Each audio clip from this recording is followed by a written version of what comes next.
একটা অবাক করা তথ্য দেয়া যাক, হয়তো অনেকের জন্য চমকে ওঠার মতো।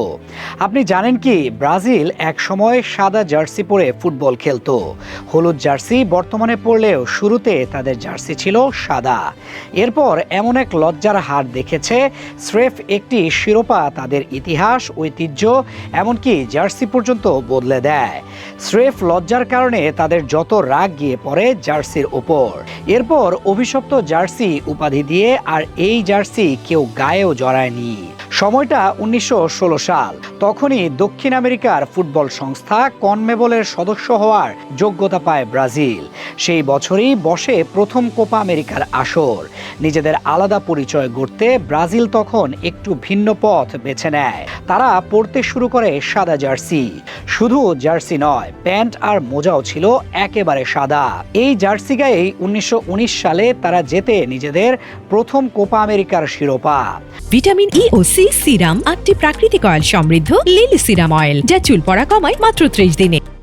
অনেকদিন ধরেই এই সাদা জার্সি ছিল তাদের পরিচয়ের বড় অংশ।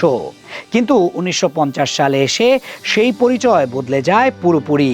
ওই যে অভিশাপের কথা বলা হলো, সেই অভিশাপ লাগে এই 1950 বিশ্বকাপে।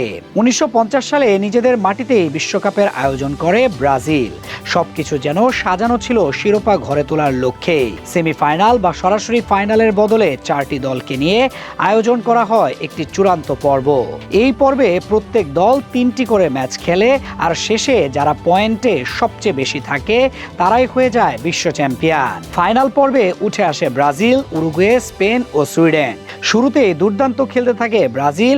সুইডেনকে 7-1 ও স্পেনকে 6-1 গোলে হারিয়ে 4 পয়েন্ট নিয়ে শিরোপার একদম কাছে পৌঁছে যায়। অন্যদিকে উরুগুয়ে 1 জয় ও 1 ড্রয়ে পায় 3 পয়েন্ট। ফলে শেষ ম্যাচটাই হয়ে ওঠে অলিখিত ফাইনাল। সমীকরণ ছিল সহজ, ড্র করলেই চ্যাম্পিয়ন ব্রাজিল। আর উরুগুয়ের জিততেই হবে। মারাকানায় সেই ম্যাচে আগে গোল করে এগিয়েও যায় ব্রাজিল। পুরো স্টেডিয়াম তখন উৎসবের অপেক্ষায়। কিন্তু শেষ দিকে 2 গোল হজম করে 2-1 ব্যবধানে হেরে বসে তারা। চোখের সামনে হারিয়ে যায় প্রায় নিশ্চিত বিশ্বকাপ। এই হারটা শুধু একটা ম্যাচ হারা ছিল না, ব্রাজিলের জন্য ছিল ভয়াবহ মানসিক ধাক্কা। স্বাগতিক টুর্নামেন্টের সবচেয়ে বড় ফেভারিট, সব মিলিয়ে এমন পরাজয় ছিল একেবারেই অকল্পনীয়। হতাশা আর ক্ষোভ এতটাই বেড়ে যায় যে অধিনায়ক অগুস্তো সহ বেশ কয়েকজন খেলোয়াড় পরে অবসর নিয়ে নেন।